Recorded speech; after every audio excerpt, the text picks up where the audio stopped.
সম্মানিত উপস্থিতি, এ পর্যায়ে প্রবন্ধের উপরে আলোচনা রাখার জন্য অনুরোধ করছি গণ অধিকার পরিষদের সম্মানিত সহসভাপতি ও মুখপাত্র জনাব ফারুক হাসান। আউযু বিল্লাহি মিনাশ শাইতানির রাজিম। বিসমিল্লাহির রহমানির রহিম। আসসালামু আলাইকুম ওয়া রাহমাতুল্লাহ। জুলাই ঘোষণা এবং জুলাই সনদের আইনি ভিত্তি প্রদান ও আমাদের করণীয় শীর্ষক আজকের এই জাতীয় সেমিনারে উপস্থিত সম্মানিত সভাপতি, উপস্থিত জাতীয় নেতৃবৃন্দ, সকলকে সালাম এবং শুভেচ্ছা। আমি আজকের যে কিনোট পেপারস এটা পড়লাম, যেটি ইতিমধ্যেই দেওয়া হয়েছে। এই পেপারে একটা শব্দের সাথে আমি একমত না, যেটা হচ্ছে গণ অভ্যুত্থান 2024। আসলে এটা তো কোনো গণ অভ্যুত্থান ছিল না, ছিল ভাই? গণ অভ্যুত্থান সেটা যেটা জনগণের আন্দোলন সংগ্রামের মধ্যে ফ্যাসিবাদী সরকার পদত্যাগ করে হয় কারাগারে যায়, না হলে ভিন্ন কোনো পরিস্থিতির শিকার হয়। কিন্তু স্বৈরাচার যদি দেশ ছেড়ে পালিয়ে যায়, এটাকে গণ অভ্যুত্থান বলে না, এটা হচ্ছে বিপ্লব। বাংলাদেশে কি হয়েছে? ইতিহাসের সর্বনিকৃষ্ট স্বৈরাচার দেশ ছেড়ে পালিয়ে যেতে বাধ্য হয়েছে।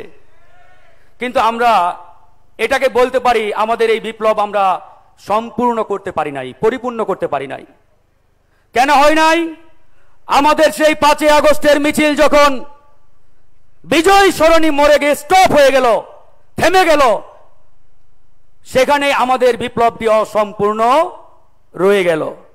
ওই মিছিল যদি আমরা জাহাঙ্গীর গেট কিংবা বিজয় সরণি মোড়ে স্টপ না করতাম, তাহলে এই 24 সালের জুলাই বিপ্লব শতভাগ বাস্তবায়ন হতো, পরিপূর্ণ হতো। তো যাই হোক, আজকে অনেক কথা, অনেক আলোচনা। অনেকেই সরকারকে নানা রকম আইনি ফিন্দি ফকির দেখায়, ফাঁক ফকর দেখানোর চেষ্টা করে, আইনের নানান ধারা উপধারা বোঝানোর চেষ্টা করে। আমরা তাদেরকে বলতে চাই, এই অন্তর্বর্তীকালীন সরকার, এই সরকার বাংলাদেশের কোন আইন কোন সংবিধানে লেখা আছে তারা যদি আমাদেরকে একটু দেখাতে পারে, আমরা অন্তত সন্তুষ্ট হতে পারি, আশ্বস্ত হতে পারি যে কোথায় এই অন্তর্বর্তীকালীন সরকারের ধারাটি লেখা আছে। লেখা নেই। সুপ্রিম কোর্ট, এই সুপ্রিম কোর্টের কোনো অথরিটি নেই কোন সংবিধান প্রণয়নের কিংবা আইন তৈরির। সুপ্রিম কোর্ট দুটো কাজ করতে পারে, আইনের ব্যাখ্যা দিতে পারে, অথবা পার্লামেন্ট কর্তৃক কোনো আইন রচিত হওয়ার পরে ওই আইনের সাথে কোনো অসামঞ্জস্যপূর্ণ ধারা থাকলে সেটা সুপ্রিম কোর্ট বাতিল করে দিতে পারে।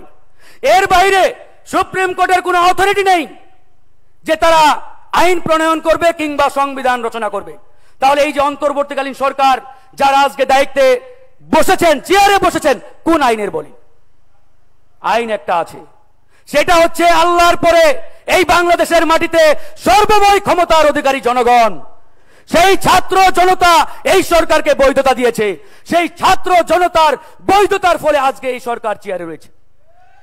সবচাইতে আফসোস এবং কষ্টের জায়গা, যাদেরকে আমরা 2000 ছাত্র জনতার রক্তের বিনিময়ে চেয়ারে বসালাম, আজকে এই সরকার যদি কোনো একটি নির্দিষ্ট দলের চাপ কিংবা তাপে হেলে পড়ে যায়, আমরা এটা মেনে নেব না এবং হতেও দেব না। জুলাই ঘোষণাপত্র দিয়েছেন, এই ঘোষণাপত্র আমাদের মন মতো হয় নাই, তারপরেও আমরা মেনে নিতাম। কিন্তু সবচাইতে বিপজ্জনক, ডেঞ্জারাস যে ক্লজ এই জুলাই ঘোষণাপত্রের, সেটা আপনারা সবাই পড়েছেন না?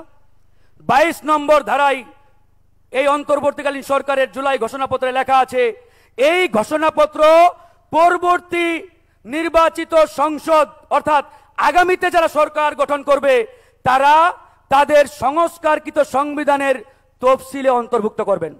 How funny!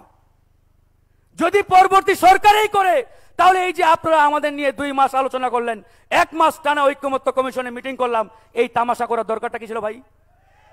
বলেন, এই তামাশার কোনো মানে হয় না। এই সরকার কোনো দলের নয়, কোনো মতের নয়, কোনো গোষ্ঠীর নয়। এই সরকার এদেশের আপামর জনতার। ছাত্র জনতার ডিমান্ড কি, জনগণের আকাঙ্ক্ষা কি, সেটা এই সরকারকে বাস্তবায়ন করতে হবে। বিএনপি কি চাইলো, জামাত কি চাইলো, আর গণ অধিকার কি চাইলো, এই চিন্তা এই সরকার করলে হবে না। তাই আমরা আজকে স্পষ্ট করে বলতে চাই, আমরা জুলাই ঘোষণাপত্র নিয়ে অনেক ছাড় দিয়েছি, জুলাই সনদ নিয়ে এক চল পরিমাণ ছাড় দেব না। এই জুলাই ঘোষণাপত্রের আইনি ভিত্তি দিতে হবে, সাংবিধানিক ভিত্তি দিতে হবে। অন্যথায় এই সরকার যতই বলুক, ডান বাম থেকে যতই আওয়াজ উঠুক, এই জুলাই সনদের আইনি ভিত্তি ছাড়া আমরা আর এক চুল পরিমাণ পিছপা হব না ইনশাআল্লাহ। এবং আগামী জাতীয় নির্বাচন এই জুলাই সনদের আলোকে হতে হবে। ওই হাসিনার রেখে যাওয়া সংবিধানের অনুযায়ী আগামী জাতীয় নির্বাচনের চিন্তা করবেন। এরকম রকিব আর হুদামার্কা নির্বাচন এই বাংলার মাটিতে এদেশের জনগণ, রাজনৈতিক দলগুলো আর হতে দেবে না ইনশাআল্লাহ। আপনারা প্রস্তুত আছেন তো? আমরা একটি অবাধ সুষ্ঠু নির্বাচন চাই। কেউ এই নির্বাচনের বিরুদ্ধে নয়, কিন্তু ওই রকিব হুদামার্কা নির্বাচন, ওই 2008 সালে ভারতীয় পরিকল্পনায় ইঞ্জিনিয়ারিং ইলেকশন আমরা চাই না। আমরা একটি অবাধ সুষ্ঠু ফ্রি অ্যান্ড ফেয়ার ইলেকশন চাই, যে ইলেকশন বাংলাদেশের ইতিহাসে একটি উজ্জ্বল নক্ষত্রের মতো জনগণের সামনে দৃষ্টান্ত স্থাপন করবে। সেই লক্ষ্যে আমি আপনাদেরকে প্রস্তুত থাকার আহ্বান জানাচ্ছি। আমাদের লড়াই শেষ হয় নাই, সামনে হয়তো আবারও রাজপথে নামতে হবে, আবারও লড়াই করতে হবে।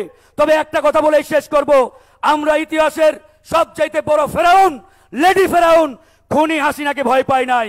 আগামীতে যে যতই হুমকি দোক, যে যতই ধুমকি দেখাক, তাদের ওই হুমকি ধামকি আমাদের সামনে পানির মতো ভেসে যাবে ইনশাআল্লাহ। ভালো থাকবেন, দেখা হবে, আল্লাহ হাফেজ।